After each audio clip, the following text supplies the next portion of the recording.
যাক, আমি এই ঘটনাটা নিয়ে বহুদিন ধরে উনাদের সাথে যোগাযোগ করার চেষ্টা করেছি। উনার পরিবারের একজন সদস্য, তার সাথে কথা বলেছি। সেটা ২০০০ আ সম্ভবত ২০-২১ এই সময়ে। তখন তাদের পরিবারের অবস্থাটা ছিল, আমার নাম শোনার পরে সাথে, সাথে মানে একটা ভয়ংকর অবস্থা, যে মনে হয় আজরাইলের নাম শুনেছে, যে আমার সাথে উনারা কথা বলেছেন।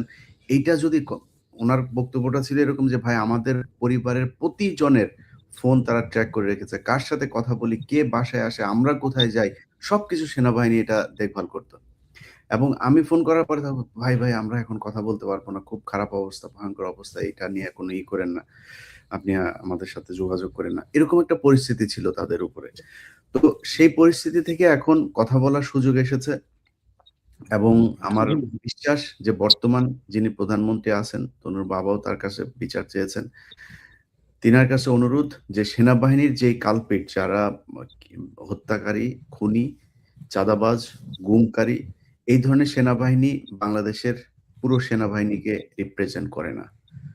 যদি আমাদের এই কথাটা সত্যি হয় যে না, সেনাবাহিনী তাদেরকে রিপ্রেজেন্ট করে না, তাহলে সেনাবাহিনীকে এই ধরনের খুনি, এই জিওসি যিনি মেজর জেনারেল এনায়েতুল্লাহ, তার ছেলে এখনো চাকরিতে আছেন। তার বিরুদ্ধে ব্যবস্থা নেয়া হোক।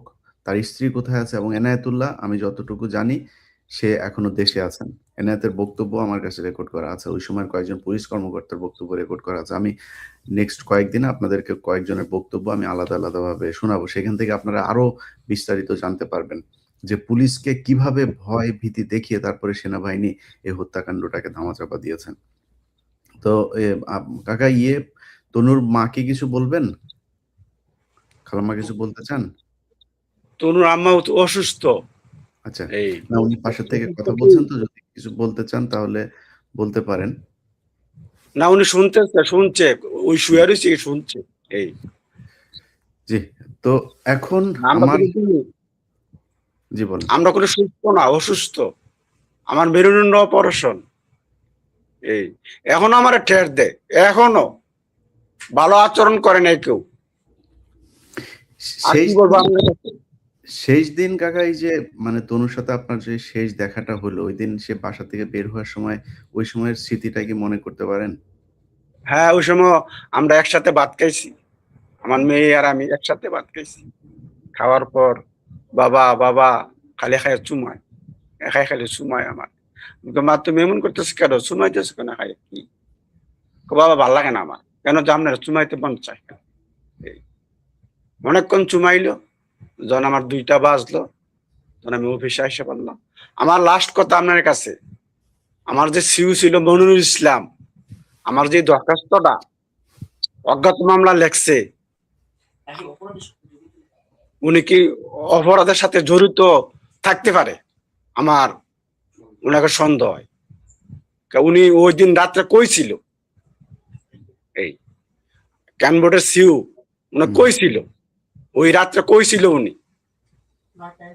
9টায় এসে 6টার সময় বার হইছে, আর উনি 9টার সময় বাসায় আছে। উনি তখন বাসাত কেউ ছিল না, ওনার ফ্যামিলি বাসায় ছিল না। আমার কথা হইলো এটা। তারপরে কি হলো তনুর সাথে আপনার? পরে পরে শেষ মানে বিদায়টা পরে কি হলো? শেষ বিদায় কি, এরপরে আমি অফিসে আইসা বললাম ওই দিনই, 20 তারিখ, 20 মার্চ, আমি 2টা বাজে অফিসে আসলাম। ও আমার সাথে তো বাটাত খাইলো, আমি অফিসে আইসা বললাম। এরপর তো বাসায় গেলাম, পর শুনলাম বাসায় নাই। তারপরে ওইখান থেকে তুললে আনলাম, আইনা সিএমএস নিয়ে গেলাম। না, তনু সিএমএস এর তনু ডাক্তার কি আপনাদেরকে কোনো কিছু বলতো কখনো, যে কেউ তাকে হ্যাঁ কেউ? বলছে, হুম, বলছে বলছে ওই যে জিউসির বউ, কমান্ডারের বউ বলছে দেখাই দিব, কেমনে থাকবো, ঠেট দিছে। বললাম না আপনাকে, আগে দিয়ে বললাম। হুম, এই এই আগে তো ঠেট দিছে, কেমনে থাকবি তোরা, আমি দেখাই দিব। এই জিউসির বউ কথা কয়, তাহলে আর কথা আছে কোনো? এই আমার কাছে বলছে, সে কাঁদছে আমার কাছে। আমি একটা কথা বলি আপনাকে, আমি তো মরবো, আমি বাঁচবো? আমি তো বাঁচবো না, আমি মরবো। কথা হইলো যে আমার মেয়ে যে কথাটা বলছে, আমি যতদিন বাঁচি আমি এটা বইলা যাব, বলবো যে জিউসির বউ, কমান্ডারের বউ আমার বেড়ে মারার জন্য, ইয়া করার জন্য। জি, প্রিয় দর্শক, আমরা এতক্ষণে যে বক্তব্য শুনলাম, আপনারা নিশ্চয়ই বুঝতে পেরেছেন যে এই আর বিচারটা আমার কেন আরেকটা কথা হইলো আমি এখনো বলতে চাই, সার্জেন্ট জাহিদের বউ এখনো ধরা ছোঁয়ার বাইরে। কি দেশে বাস করি আমি, কি দেশে বাস করি আপনার কাছে আমি বললাম। দেশ তো স্বাধীন হয়েছে, 71 দেখছি, আমার সামনে গুলি পড়ছে, আমি হেই লোক, আমি শেখ আপনারা কি মুজিবুর এই দেখছি। নামগুলো কি আপনারা মামলায় যুক্ত করতে চেয়েছিলেন? যাদের কথা বলছেন সার্জেন্ট হ্যাঁ জাহিদ। চাইছিলাম, হ্যাঁ চাইছিলাম, এবং কি শিরোনামও বলতে চাইছিলাম, তখন তারা এগুলা লেখা নাই। তদন্তকারীরা আমার কথাই শুনে নাই। হুম। এগুলা কি কমু, তদন্তকারী যারা ছিল লাস্টে তারা আমার কথাই শুনে নাই।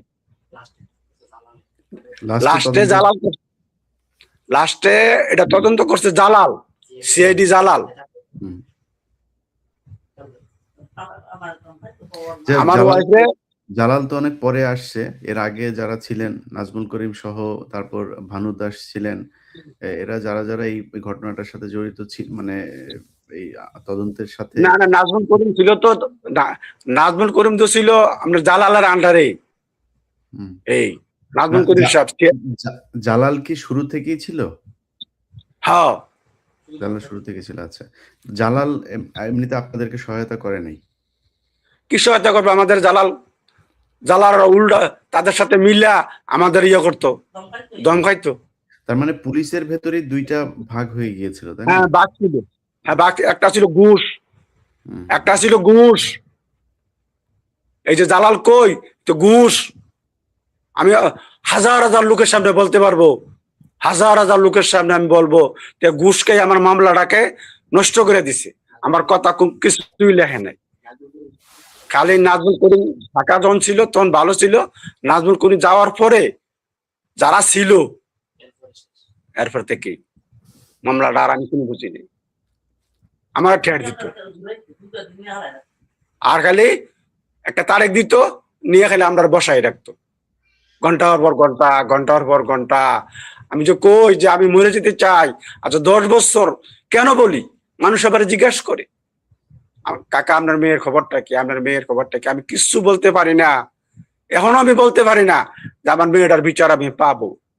আল্লাহ যদি কোনো সহায়তা করে, আর আপনারা যদি কোনো সহায়তা করেন, নাহলে এই বর্তমান যুগে যারা আছে, যেটা চলিত আছে, মাননীয় প্রধানমন্ত্রী বলছে যে উনি লন্ডন থাকতে বলছে আজ থেকে 16 বছর 17 বছরের কথা, যে আমি যদি কোনো ক্ষমতা যাই আমি এই বিচারটা করব।